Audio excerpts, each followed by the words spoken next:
बढ़कर के दयालु, भगवान से बढ़कर के कृपालु इस संसार में कोई नहीं। लेकिन ईमानदारी ये है कि हम तब तक भगवान के बन के रहते हैं जब तक भगवान हमें माल पानी बढ़िया देता है। जैसे माल पानी देना बंद कर दिए ठाकुर जी, तो सही बताएं तो मन से ये लगता है कि अब इनकी भक्ति करना ठीक नहीं। एक कथा आती है मुझे याद, बड़ी अच्छी है। एक बार लक्ष्मी जी में, ध्यान से सुनना, एक बार लक्ष्मी जी में और भगवान नारायण में ऐसी बातें चल रही थी। ऐसी बैकुंठ में बैठे बैठे सोच रहे थे। भगवान ने लक्ष्मी जी से कहा, लक्ष्मी जी ये जो हमारी भक्ति करते हैं दोनों की, ये तुम्हारी भक्ति करते हैं कि हमारी भक्ति करते हैं? तो लक्ष्मी जी ने कहा कि प्रभु हमको तो लगता है कि संसार वाले हमारी भक्ति करते हैं। तो भगवान ने कहा नहीं नहीं, ऐसा नहीं है।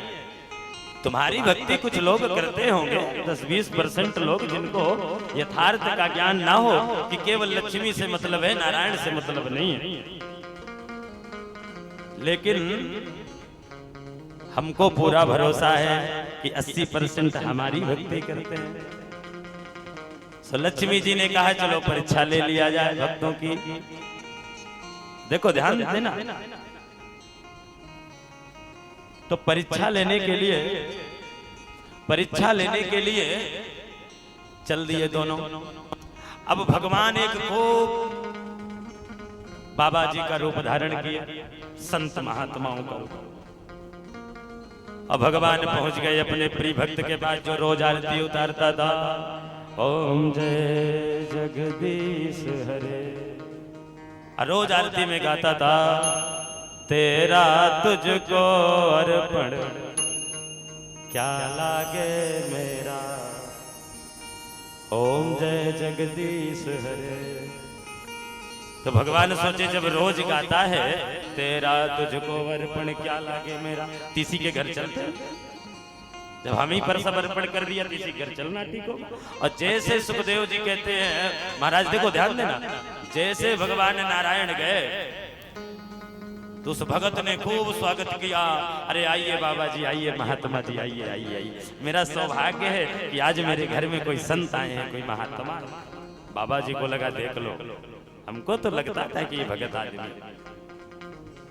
अब बढ़िया खूब चका संधिया बिठाया, सुंदर पकवान बनाया। गुरुजी जो खाना है बाबा जी आज हमारे यहाँ रखिए, हमको चरण सेवा कर।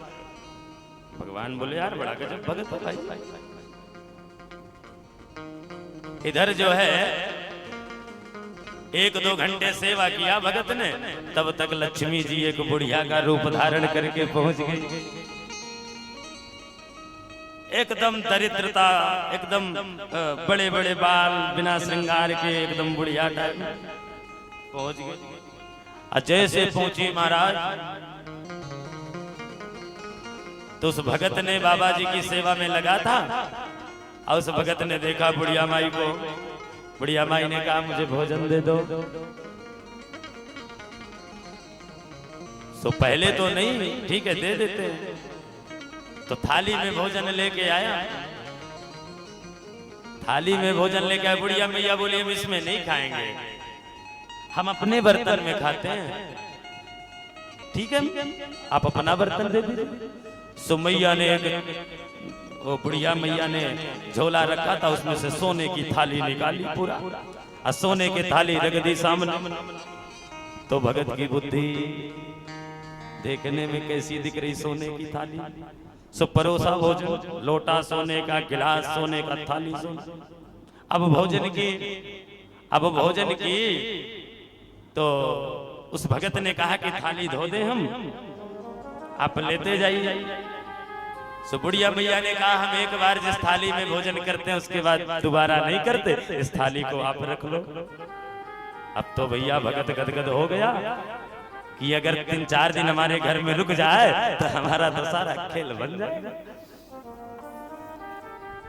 तो बुढ़िया जाने लगी।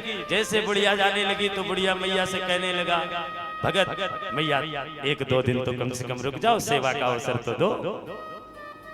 बुढ़िया मैया बोली रुक तो जाती, लेकिन एक समस्या है। बोले क्या समस्या है? बोले जो बाबा जी अंदर बैठे हैं ना, जहां ये रहते हैं वहां मैं नहीं रहती हूं। या तो मुझे रख लो या तो बाबा जी को रख लो। भगत ने कहा यार बाबा जी से तो कुछ मिलना नहीं है, बाबा जी में तो ऊपर से और कुछ खर्चा होना है। इसलिए अंदर गया, बोले बाबा जी अब आपकी सेवा पर्याप्त हो गई है, अब आप अपना सब उठाइए, जल्दी से निकलिए। बाबा बोले अरे यार अभी इतना अच्छा सेवा कर रहा था भगत, क्या हो गया इसको? बाबा ने कहा, भगत ने कहा बस बाबा आपकी पर्याप्त सेवा होगी, इससे ज्यादा हम नहीं कर सकते, आप जाइए। बाबा ने कहा आज तो हम रुकेंगे नहीं, सीधे उठाइए। भगत बोला सीधे उठाइए अपना लोटा कमंडल, निकलिए। बाबा जी बोले तो गड़बड़ है। जैसे डांटा भगत तो बाबा जी बेचारे बाहर निकलने लगे तो लक्ष्मी मैया जो बुढ़िया का रूप धारण कर बैठी थी, लक्ष्मी मैया ने कहा कैसे प्रभु ये आपके भगत है कि हमारे भगत है? जल्दी जा रहे हैं कि धक्का मार के निकलवाऊं, बताओ। भगवान नारायण मंद मंद मुस्कुराए, बोले लक्ष्मी अब समझ में आ गया कि मुझसे भगत, मुझसे बड़े वाले भगत तो तुम्हारे हैं। इसलिए ऐसी भक्ति ऐसी भक्ति भगवान लक्ष्मी जी को लिए और लक्ष्मी जी को लेकर चले। तो देखो हम करते भगवान की भक्ति है, लेकिन यदि थोड़ा सा काम बनते रहे तो भक्ति अच्छी है, और यदि काम बिगड़ने लग जाए तो भक्ति खराब हो जाती है। अगर ऐसे मन में भाव है तो कभी कभी भगवान परीक्षा लेने हमारे जीवन में आते हैं।